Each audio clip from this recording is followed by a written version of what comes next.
In the late hours of last night, the region witnessed one of the most significant escalations in recent memory.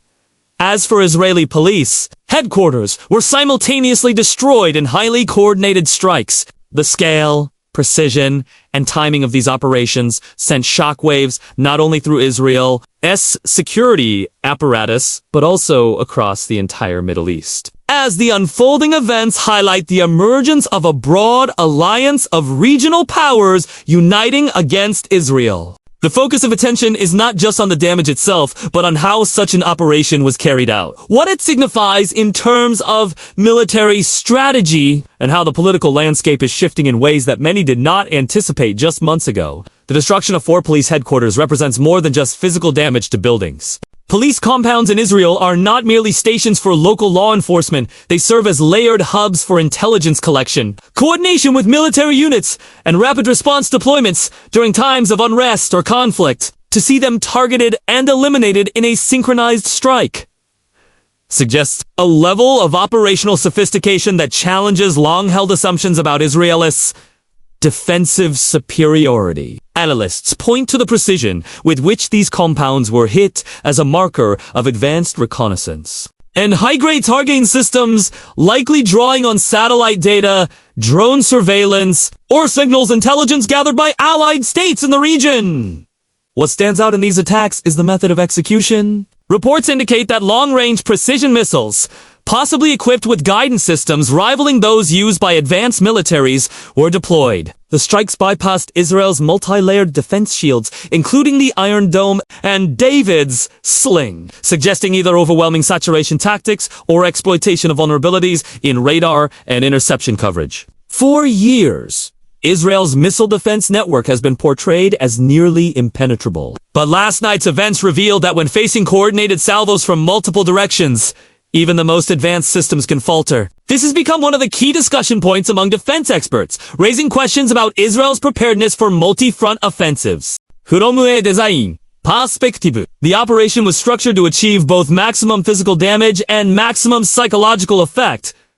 Targeting police headquarters is symbolic. These are institutions tied directly to the daily sense of order and authority. By dismantling them, the attack has undermined the perception of control within urban areas. Civilians woke up to the realization that the structures they associate with law, protection, and enforcement can be reduced to rubble overnight.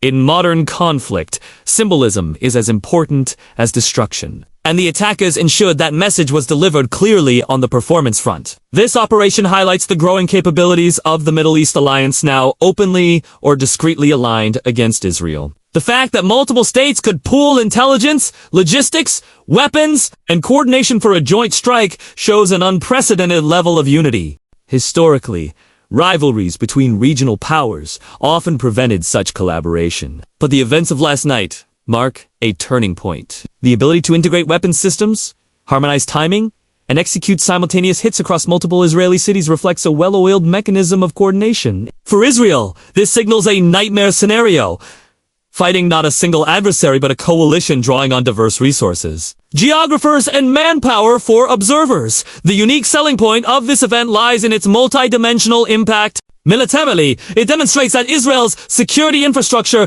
is no longer immune to outside pressure. Politically, it shows that once fragmented nations of the Middle East are finding common cause, at least temporarily, against what they view as a shared adversary. Socially, it destabilizes confidence among the Israeli population, making them question the reliability of their government's promises of safety. Economically, the cost of rebuilding and reinforcing security networks after repeated strikes could strain resources at a time when Israel already faces regional isolation and international criticism. The coordination behind these attacks also hints at advances in communication systems. Modern warfare depends on encrypted, real-time information exchange. And the success of the operation implies that the Middle East alliance has access to sophisticated networks that can avoid interception. This level of connectivity was once thought to be monopolized by Western-backed forces, but the balance is clearly shifting. Drones may also have played a role in both reconnaissance and potentially in guiding the missile trajectories. Footage from some sites shows blast patterns consistent with smart munitions, which adjusts their course mid-flight, minimizing wasted firepower and maximizing strike accuracy for the wider Middle East. These attacks serve as proof concept for coalition warfare. The strikes show that coordinated regional actions can bypass traditional military hierarchies dominated by global superpowers. In many ways, it is a demonstration that regional players no longer need to rely exclusively on Western technology or support. They can develop, test, and deploy their own methods, refined by shared intelligence and collective training. This is a unique selling point for the alliance, setting it apart from past coalitions that were loosely held together and often unraveled before achieving any significant objectives.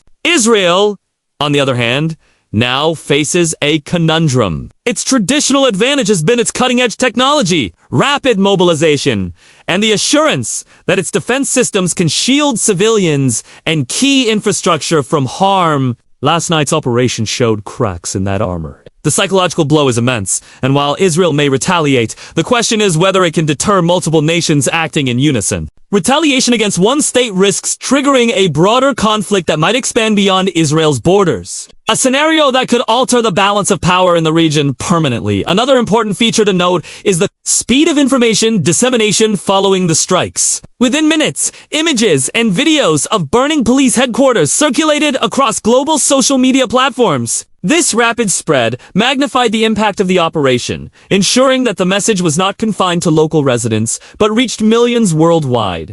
In an age where perception shapes policy, the attackers leveraged media as a force multiplier. It transformed four localized explosions into a narrative of widespread Israeli vulnerability, further amplifying the symbolic weight of the strikes as the dust settles. Analysts are dissecting what these attacks reveal about the next phase of conflict in the Middle East: the destruction of four police headquarters is not just a tactical success, but also a signal.